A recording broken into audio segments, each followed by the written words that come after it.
Good afternoon, and welcome to the readings of The Return Book, One Disneyland, and The Isle of the Lost.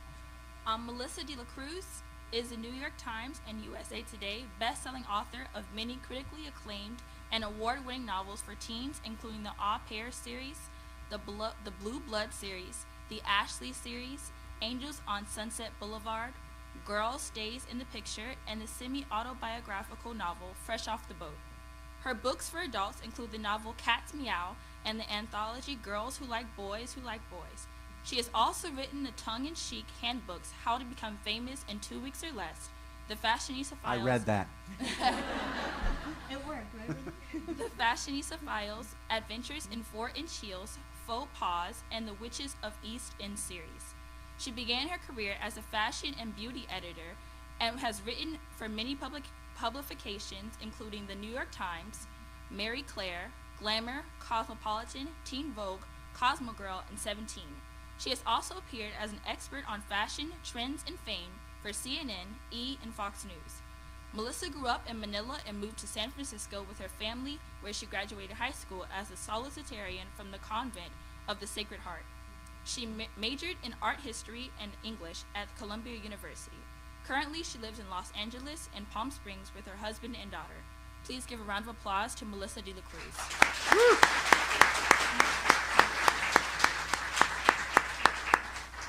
Also, we have Ridley Pearson. Ridley Pearson, born in 1953 in Glen Clove, New York. I'm sorry, Mr. Pearson. Is a New York Times best-selling author of more than 48 novels, divided between suspense and young adult adventure. Over the years, his work has been published in 24 languages and has been adapted by New Work Television and for the Broadway stage.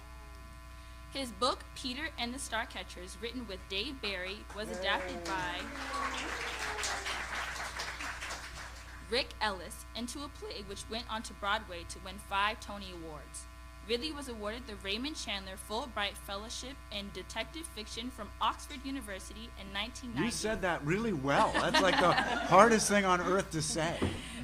I had to practice a lot. You're doing great. And was the Missouri Writer Hall of Fame Quill Award winner in 2013. His research has spanned the globe and included everything from the engine room of Cruise liner to a nighttime visit to Walt Disney World's It's a Small World ride, to a locked room visit with inmates at a prison for the criminally insane. I was just visiting. And he survived, you all. The real-life after effects of his research have at various times helped authorities solve a trio of homicides and briefly made Ridley a silent contributor to an FBI task force charged with the manhunt for the Washington, D.C. sniper. An acknowledged workaholic, Ridley's hobbies include playing in a rock band Tonight comprised at 8:30? of other best-selling writers, snowboarding, and scaling the occasional 200-foot tree. He also loves to watch movies and cheer on home team at all sorts of sporting events. Ridley lives in the Midwest with his wife Marcelle, 2 daughters, Paige and Story, and 2 dogs and a cat. Please give a wonderful round of applause to Ridley Pearson.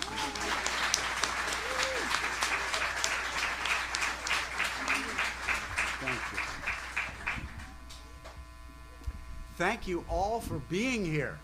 We know that you have 599 other authors to pick from. And oh, you're right, 598, my math, that's why I write. We're writers. But we really, Melissa and I really appreciate your spending your time with us when there are actual real writers out there, yeah. Melissa. This is pretty completely. great. Yeah. So we're going to turn this open for questions at some point. We're live streaming, so I said, so avoid the expletives, and they said, oh no, that keeps our viewers in tune, so just use as many as you want.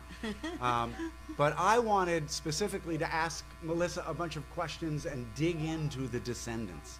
So is everybody with me? Yes. So I wondered if you would give us something of the Melissa backstory. And what led you, I know your career path a bit, but I don't really know how your childhood affected this now love of Disney and Disney villains and all of that. Yes. It's so funny because as a child, I grew up on Disney like everybody does, and it's just sort of part of your childhood. But when I was writing Isle of the Lost, I realized what a special part of my childhood it really was. Cinderella was the first movie I'd ever seen, and it was my mom's favorite movie. And from there, we watched Sleeping Beauty, we watched all, kind of the classic movies, Snow White, and then in the 90s, with Lion King and Little Mermaid, I think I was a 19-year-old college student at Columbia, and when you're a smart kid in the Ivy League, those years, your head is really, really big. And I remember writing a letter to Michael Eisner. Dear Michael Eisner, The Lion King was really great. I would love to work for you one day. Thinking that he would write me personally back, oh wow, I got a letter from Melissa from Columbia. Let's hire her right now. And right, and I was like, wow, what was I thinking? I was like, wow, Columbia really got under my skin. It was something that the language of Disney, the storytelling, was just so much part of my childhood and my life. And then when my daughter, who's 9 now, when they asked me to write the Descendants novels, we had just finished, her orientation in the Disney canon. We had just watched all these movies. They were really fresh in my mind. And so I really knew the world and what I wanted to do with it when I got the gig. So. Do any of your early childhood experiences play into your plotting or the characters or any of that in The Descendants? I think what really always struck me about Sleeping Beauty was that Maleficent, was not invited to a fabulous party. And when I was writing the book, there was a big Halloween party at our school, my little daughter's school, that the parents were throwing, and I was not invited. And it really stuck to me. And I was writing, I was like, this is something that, we've all experienced, not being excluded, not being invited to the great thing that everybody's going. So I really related to that, from being an outsider when I was a kid. And even when you're an adult and, you think you're so mature, you don't really care. But, the whole week, I was like, I can't believe we didn't get invited to that party. Revenge. And do you in your work with, since you're creating the offspring of villains, and then having to present them as villains themselves, or actually wanting to sort of not be as bad as mom and dad, how is there sort of a way you went after that? Did it happen organically? Did you plan it out? How do you develop that? Yeah, it is interesting because, I think Ridley and I both have a lot of reverence for the classic Disney characters, and, you really want to treat them well, and you want the audience to go with you. You don't want people to say, oh no, that's not what I thought, so, to do your work well, I think you have to know it, and then you kind of have to respect it. So it was a lot of pressure to figure out, if Maleficent had a teenager, what would she be like, And so we thought, well, of course she has purple hair, and she's artsy, and she's a rebel, and wears distressed leather jackets, because we wanted the kids to still be relatable to kids today, too. They were from these classic stories, but they were living in a world that was, very much like ours. So now I have a question to stump you. Oh. And this is an information to the crowd. The word villain is in part derived from the Latin and Italian word villa, right? That means house or grand estate or home. Mm-hmm. So how do you suppose, I've racked my brain on this, we got from the grand estate, like a person of the grand estate or the big house, to meaning what we all now think of as a villain, which is somebody who's a no-gooder, somebody who does evil or represents evil. Because in my house, we were good. And I was looking up the derivation of the word, and I thought that makes sort of no sense. Does that make any sense to you? Maybe. Miss Manila? Yeah. Maybe it's because it comes from the big villa, maybe there's an evil person who lives in the big house. The person that we don't like very much. Yeah, that's interesting. Did a little research too when I was doing the villains, and I actually thought it came from this word villainous, which meant like in the ground, like somebody that was stepped on.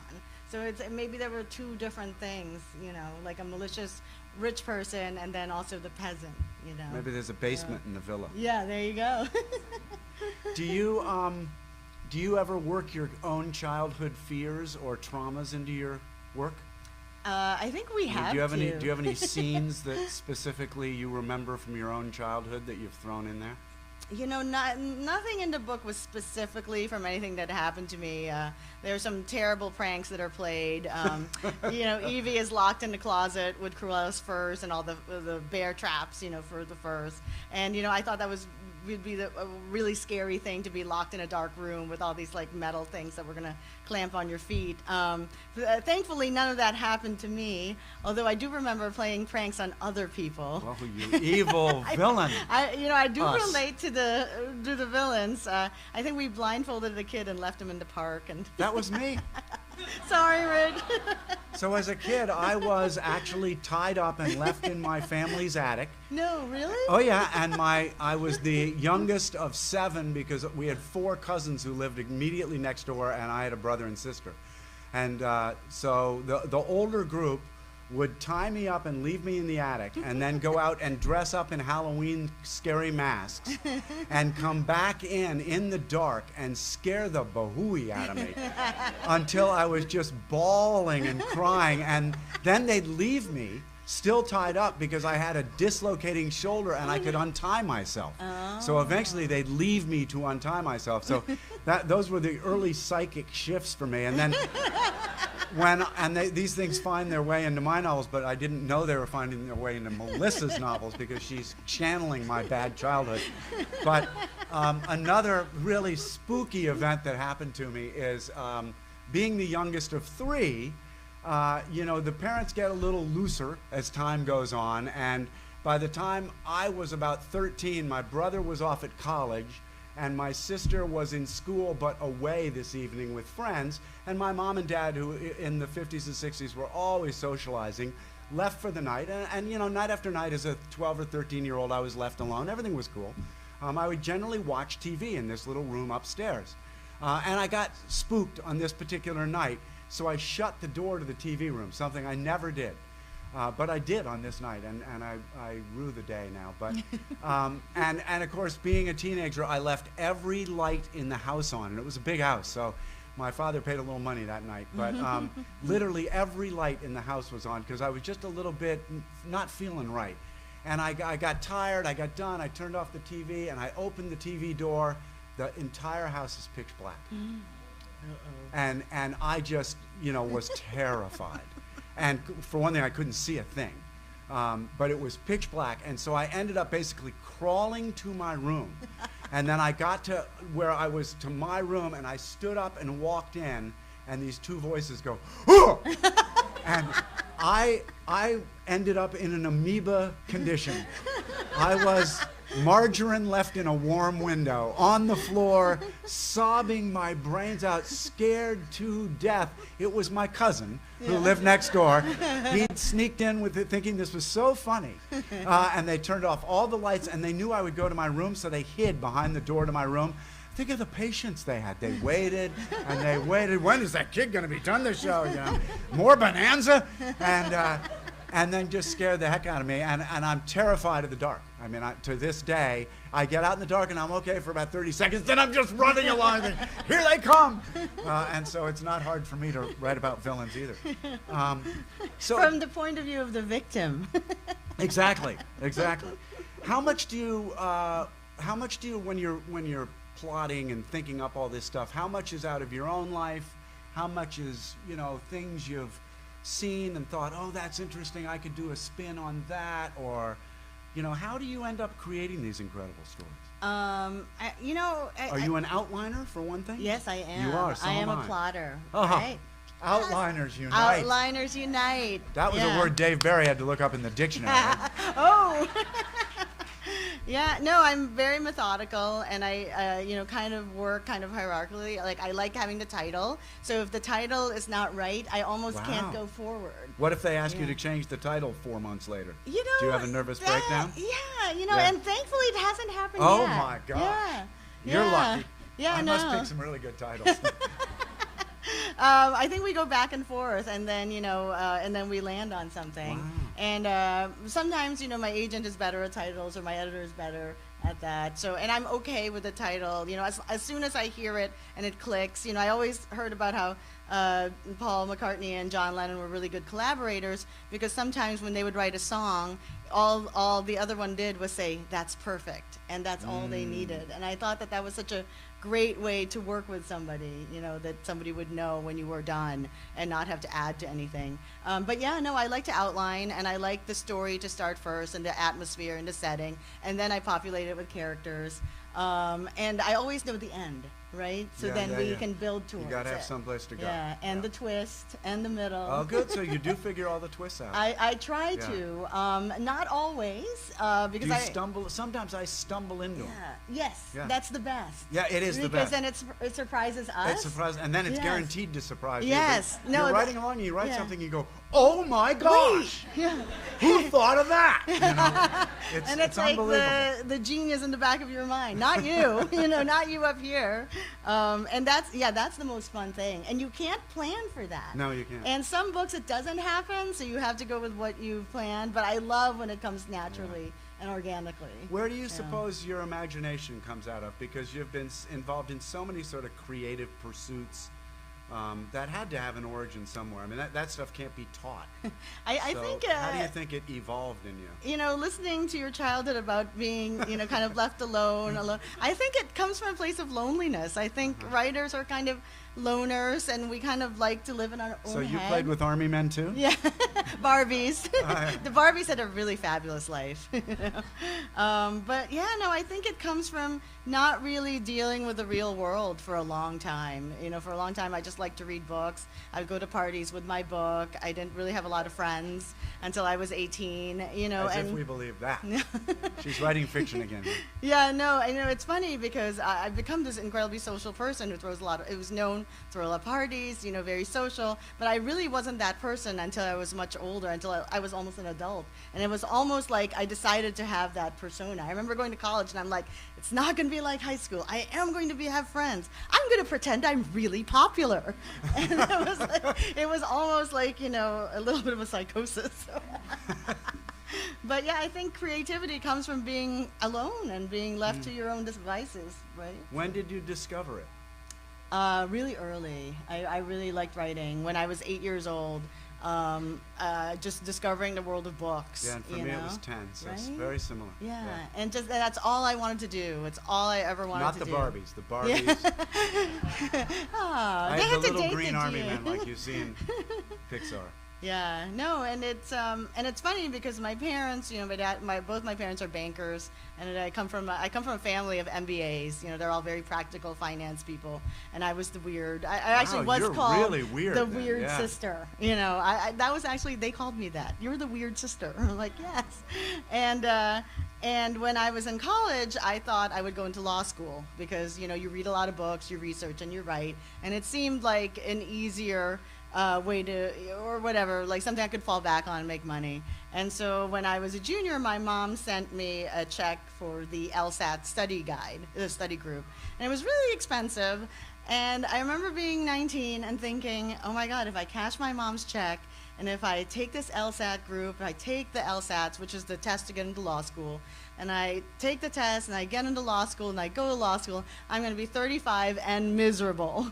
And so, that was the first time in my life I realized I could say no, that I could figure out my own life. And I didn't cash the check. That's mature at that age. Right? Yeah. To know that. And yeah. I remember that so well. Yeah. So I still have the check. I never cashed it. Cash it now. I know. It's like, sorry, Mom. They might give you interest. Yeah. So you've had, everybody can read about this. And what's your first name again? And Caitlin told us about it. But you've had an amazing career that spanned a lot of things other than writing The Descendants. You've been successful in so many of them. And now The Descendants is crazily successful. and I think you have some news to tell us about, but we'll wait on that. Okay. But because I'm in this business too, I wondered, you know, has that sort of mega success of the first book put any kind of a pressure or, you know, terror of the unwritten page into you, or have you been doing this all for so long, you're comfortable with that kind of success? What How's do you that mean, all? Ridley?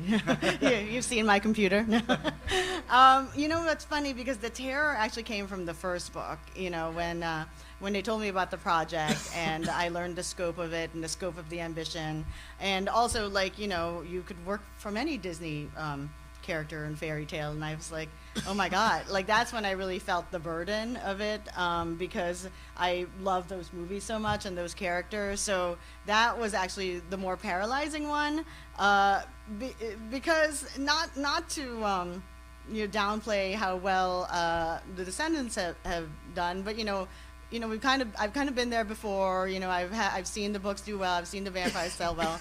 So knowing that books sell is not as scary anymore. I think what was scarier in the first book was the unknown. Like, would I be able to do this? Although saying all this now, it's like, no, totally scared. You know? Tell them why you're scared. And you know, it's scary because you don't want to disappoint people. You know, because there's definitely a lot of expectation, you know, for where the story's going to go, and people now love the characters, you know. She has another project Oh, that that's she's right. going to tell us about now, or I'm going to break the Oh, chair sorry. that she's sitting in. So the sequel to Isle of the Lost, There which it is is. called Return to the Isle of the Lost, is coming out next May. Woo. So, yay! And the movie, The Descendants' second movie, which has been announced, thank God, because we knew earlier, and I was like, no, it's been announced, I can talk about it, and it's coming out in 2017, and so we're very excited. So, yay! So I'm going to subject you Okay. to something you'll never I've heard forgive of me it. for. Okay. But this is like a game show. Okay. One word. Oh. I hit you with one word. You may answer with however many words you Oh, okay. choose. All right. But kind of a one-word rapid fire. Okay. Okay. So the I'll first try. word is family. My daughter, Feminism. Hillary Clinton. Beauty. Oh, Vogue. Longevity. Ridley. Oh, I'm going to stop now. Conflict. Oh, that's hard. I was going to say book festivals, because I also run a couple, and we're always putting out fires. Romance. My first kiss. And it was wonderful. And then later on, I found out he was gay. So it was still great. Still a great memory. History. What I should have majored in. I was just talking to a couple of writers, and a lot of us majored in English. And I majored in English and art history, but we all were kind of talking about how if you major in history, you learn so much more. You know, so. Freedom. Oh, America. Yay. I'm a new American citizen. Nobody loves America like us immigrants. Motherhood. Oh, hard, difficult. Interesting. Yeah. Childhood. Lonely. Yeah. Ah. Editors. Awesome. This is live streamed, right? I thought you'd say villains. It's recorded.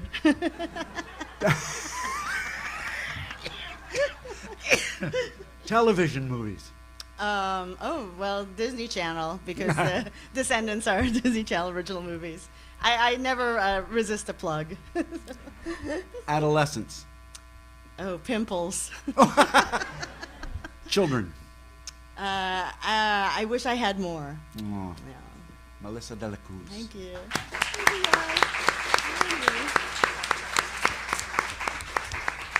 We would love to take questions from you guys. And there's often not enough time, so we're going to leave a bunch of time for that. Okay. Yes, sir, Mr. Limeshirt. Ooh.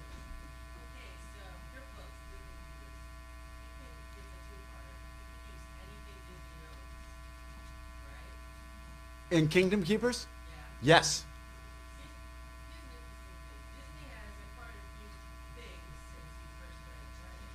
Yes, they have.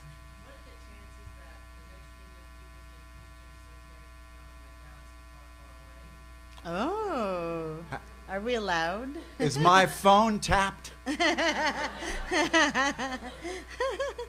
Ah. I can't comment on that, We have ironclad contracts. but look for 3 books. No, I think there's a very good possibility of that. Oh, that's exciting. Yay. Yes, here. Oh, I was published when I was 25. Wow. So yeah, then I'm gonna let other people do the math. I think about 21 years. I don't know. I like Melissa. I started writing when I was 10, and I wrote furiously until high school when really homework gets to be too much, and I just couldn't do it. And I wrote short stories mostly. They're all lost, and I'm sure they were awful, but they were sure fun to write. And after college, I wrote songs. I was a singer-songwriter, so I was telling stories through really short bits. And I wrote 300 songs and for these various bands I was in, and it became so confining that by day I started writing longer form stuff, so I wrote scripts and books, and I wrote 6 hours a day, 7 days a week for 8.5 years before I sold anything. Awesome. So it was a long, long road. So, and then my first novel was published when I was 34, which was roughly around the Civil War. Longevity, come on. Pick a couple here. Right here, the lady with the heart.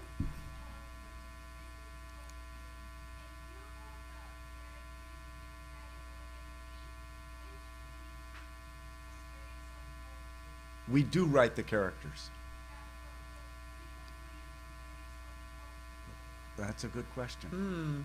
You know, people have been asking me who's my favorite descendant, and I did a panel with Meg Cap, and she was like, "Oh my God, you actually answered that question? That's like answering who's your favorite child." I was like, "If I had more than one, I would tell you." So, so in the descendants, Mal, who's a daughter of Maleficent, is this really cool, tough girl, rebel, you know, and everybody expects me to say her, and no, she's nothing like me. My favorite character is Carlos, who's the scared nerd who does not want to go on any adventures, does not want to do anything, and just wants to sit at home and do his homework. Thank you. And that's who I was. So. I really love your question because it's usually a favorite question. You know, who's your favorite this? Who's your favorite that? And your question is, who are we most like? And Melissa answered it very well. And I've not really given it much thought because as the creator of these series, there is a piece of us in every character. But you're right, there are some characters where there is more of us than other characters. And I think in the Kingdom Keepers series, I'm probably most emotionally like Willa. A little quiet, and if I'm left to my own devices. Out here I can be all, you know, crazy.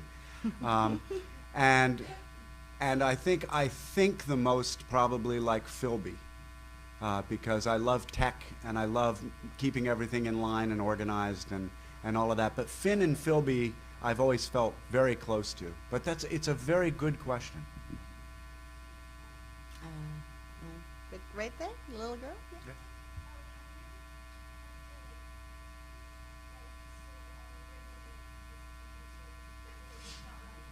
Funny thing you should ask that. Funny thing I have a you question should right on ask. here. Melissa, does your process include revisions? Yes, and it's hard, and I fight it every time because my dream is to write the revisionless draft. Oh, Right? you are Like, a dreamer. Yes, you know, and but that is the process. The process of writing is rewriting. And we end up rewriting and shuffle. And you know what's funny is like it's not polishing. You know, when people think of rewriting, they think you're polishing the grammar and you're making rewriting. It's rewriting. You got to move the chapters around. You got to chuck some chapters, rewrite whole pieces of the manuscript again and again. So one thing I tell school groups when I visit them is if you're when you get an assignment from your teacher, if you're writing a draft and checking it for spelling and turning it in on time, you're not doing this right. Because I've published 51 books, and not one of those books has been accepted until it's been fully rewritten 4 full times. The thriller that comes out, White Bone, comes out next July, was rewritten 9 times. And I should know what I'm doing. I've done this a bunch. But I had to write 6,000 pages to get that 400-page book published. So revision is a huge part of it. And Melissa's right, there's a big difference between polish and revision. And in revision, we are in a stage where we're looking at our books, and I happen to hang an outline on the wall, and I'm literally taking chapter 33 and moving it to 22. And then I go, okay, but if that happens, that's messed up 40, 41, and 43. So I'm going to have to move those into the 30s, but I've got some chapters in the 30s, that and then I'm going to have to write 4 chapters right here to make it all connect again. And you write the whole book that way, touching every sentence once you've done all that, and start it all over and do that 4 times, and now you're a writer. That's actually what they pay you for. The first draft is the fun. I played music on the road for 11 years, and what I finally understood at the end of these 11 years is that they don't pay you to play music, they pay you to take this. We had over a ton of gear that we took out of our cars, moved it upstairs, set it up on a stage, and at the end of the night we broke it all down and carried that ton of gear back into the truck. That's what they paid us the $50 a night per man for. The rest of it was us having fun with the equipment. You know, and writing is a lot that way. That first draft is total fun. You run into challenges that, oh, I'll fix it later. Later is where they pay you for. So. No, I would print it all out and put it on the office floor. Right, so you can see it, and it's actually, you need to like actually. You have a big office. No, it's actually tiny. Sure, over there.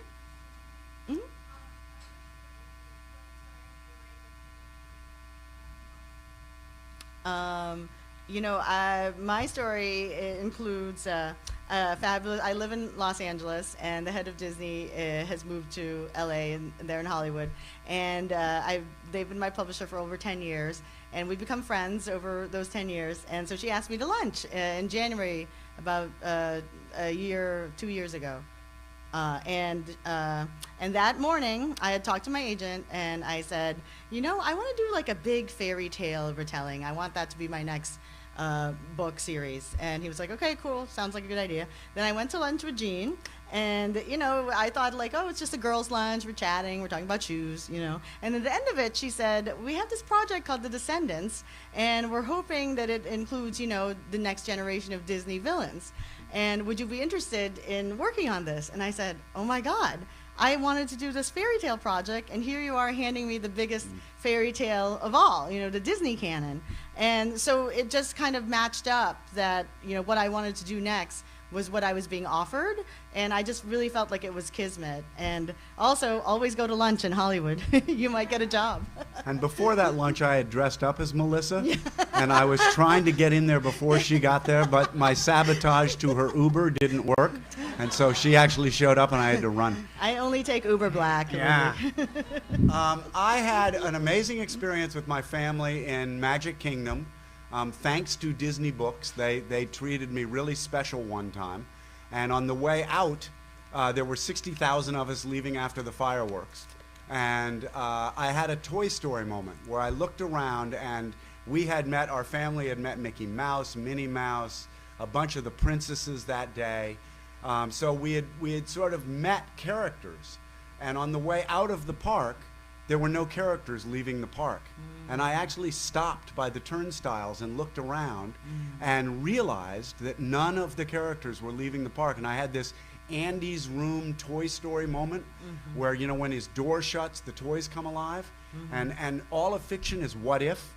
And I thought, what if when the final human being walks out of this park, Mickey and the villains are peering out their doors and saying, are they gone yet? What would that be like? And what would it be like if I was one of 5 teenagers who had sneaked in that night and saw what was actually going on in there? And that became the Kingdom Keepers. Awesome. Pick away. Over there, little boy. Over there. What's our favorite? What's your favorite series? Series That we wrote or that other people wrote? that other people wrote. Okay. I mean, definitely Harry Potter is a huge. What a great I series. mean, come on. Yeah. This is why we're here, right? Yeah, it is why we're here. She kind of gave birth to a whole industry. You know, I mean, it's not like children's books weren't there before, but I think they were taken more seriously after Harry Potter, and a lot more people wanted to publish them. You know. I grew up reading, this will really date me, but I grew up reading an author named Rudyard Kipling, who wrote a lot about India. And I was transfixed by those books, and I think that was early on where I got the bug. So it's not really a series, but his books were very similar because they took place in kind of a fantastical India. So I'm going to say Rudyard Kipling. Awesome. Yes, right here.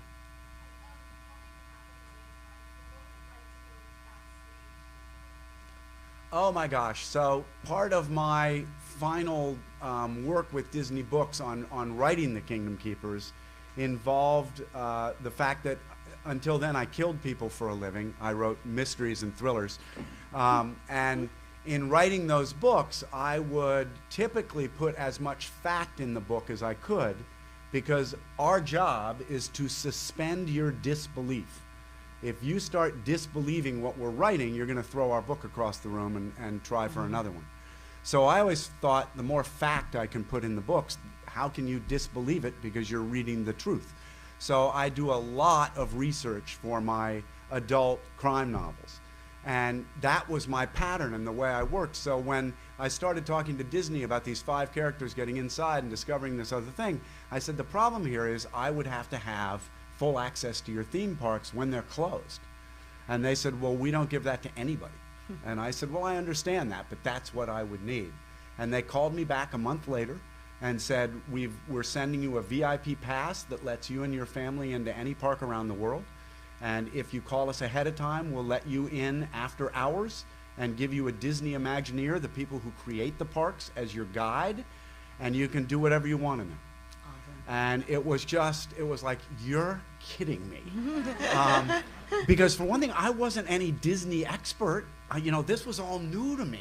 So I showed up at places like Small World at 4 and 5 in the morning, and Splash Mountain at 5 in the morning. And these rides are pitch black, and they're kind of under emergency lighting, and the ride is off. There's no music. There's no water in Splash Mountain. And there's some expert spending 2 hours walking around showing me everything behind the scenes. And then they say, we're going to bring in the cast members and turn it on for you, Ridley, and ride it as long as you like. The park doesn't open for 2 hours, And I'm going around and around and around and around. Oh, I got to write a book. So it's just been, that's why I can't give it up. Honestly, I probably should have stopped the series long ago, but I just can't quit because I love this access they've given me. And it turns out that adults read the series as much as kids because the adults want to know what's backstage, which never occurred to me in writing this. But they've just, I went on their cruise ships. They gave me 4 free cruises, for heaven's sakes. One of them from Cape Canaveral, through the Panama Canal to the West Coast to Los Angeles so that I could get the Kingdom Keepers to Los Angeles. Nice. My wife and I went on a 15-night cruise, and it was such an epic experience. I wrote 2 books in the series about it because I went in caves on Aruba, and I went, I can see like 8 scenes in here, It was so inspiring. So it's just, every chance I get to do this, I pinch myself and say, this is such rarefied air that they trust me to go in there and do my stuff. They give me people at 4 in the morning to do this with. It's just amazing, and I can't quit. I'm like a Disney addict. So yeah. Over here? Good, sorry. And then you. Sorry, then you. Sure.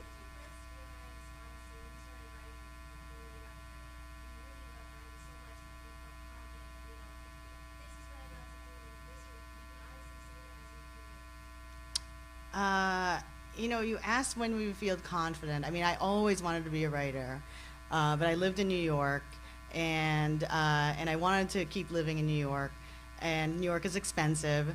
And I was also, I came from a family of very practical people. So I got lucky enough that when I graduated from college, there was a computer company, and their policy was to hire English majors and teach them computer language, because they said the English majors can actually communicate to the clients what's happening with the system. And so I was lucky enough to get a pretty good job in computers and learned language, and I did programming for quite a while, but all in the back of my mind, it was just a day job. I kind of would get promoted, and it'd be like begrudgingly. I'm like, oh, they promoted me again, damn it. Like, now I have more responsibility. I just wanted to do the bare minimum so that I could write. And I had a day job for about 9 years. I was at Morgan Stanley, pretty high up in the chain. And, I kind of realized, like, it's never really going to happen if I don't give my full time to it. And I sold my novel, and I got laid off from my job because it was 2000, the economy crashed. And instead of looking for a new computer job, I just decided, I remember I was like, I'm just going to be poor. I'm going to be a starving artist. I'm going to live off this tiny little advance, and I'm the happiest I've ever been. And it was really great. I don't know if I had confidence in that, but I realized that the money I was making, as a computer programmer was not at all fulfilling. And the small little advance I got from my first novel meant so much to me that it was enough to, I don't know, to fill me. And it was okay. Like, I could live in New York and be poor as long as I was a writer. So.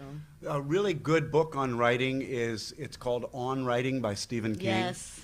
So and I mean, it's really a terrific book. And one of the things, Stephen's in our band. He's not coming tonight, but it is open to the public for tonight if you want to come.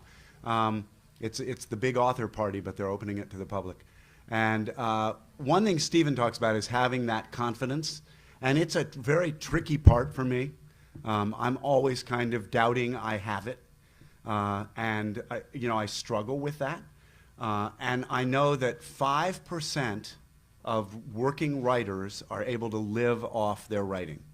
So you really want to have a college education, maybe even a master's degree. You want something under you so you don't need this. I think when you get it is when you don't need it.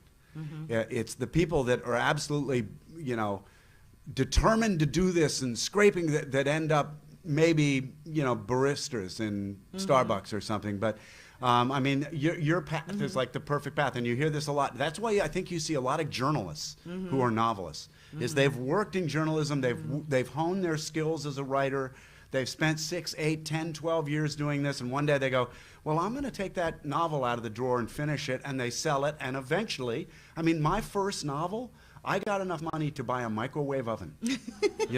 I had rewritten it 4 times before I got an agent. He and I wrote it another 2 to 3 times, and when it was bought, my editor told me the only problem with it was the premise and the ending. I had to start the book all over from the first page and rewrite it 4 more times, and then they literally paid me about enough to buy a old dirtbag car or a microwave oven. And so, I was getting maybe a penny or 2 pennies an hour for what I was doing. So you can't, the other thing Stephen says, which I love, is, and you can probably, if you're writing now, you can relate to this, is that successful writing is 90% perseverance and just that determination that I can see in your eye. I mean, I know you want this. And it's 5% luck, which you can't predict and you can't make, and it's 5% talent. Yeah, no, diligence, definitely. I mean, so just hang in there, but have a way to feed yourself, or marry really rich. Yeah, that's good too. 1 or 2 more? Or we're done? Are we done? We thank you for coming. Okay, one last. Do you ever take help from people, like as far as ideas and plot lines? No. Yes. Yes, the 7th book, I've got no time to tell this story because it's about an 8-minute story, but the 7th book of the Kingdom Keepers was the end of the first series, and I didn't dare end it alone because I had gotten so much wonderful email from readers, and I realized they knew my books better than I knew them. They had read them 5, 7, 10. I met a guy last year on book tour. He'd read the first book 19 times. Wow. And I called for security. But I didn't dare end the 7th book without help from readers. So we created a thing called Kingdom Keepers Insider, which is a free app, and it's a website. We police it, and I had 150,000 students from around the world write the 7th book with me. Aw. So come on there, and we'll keep That's writing. awesome. Thank you. Yay.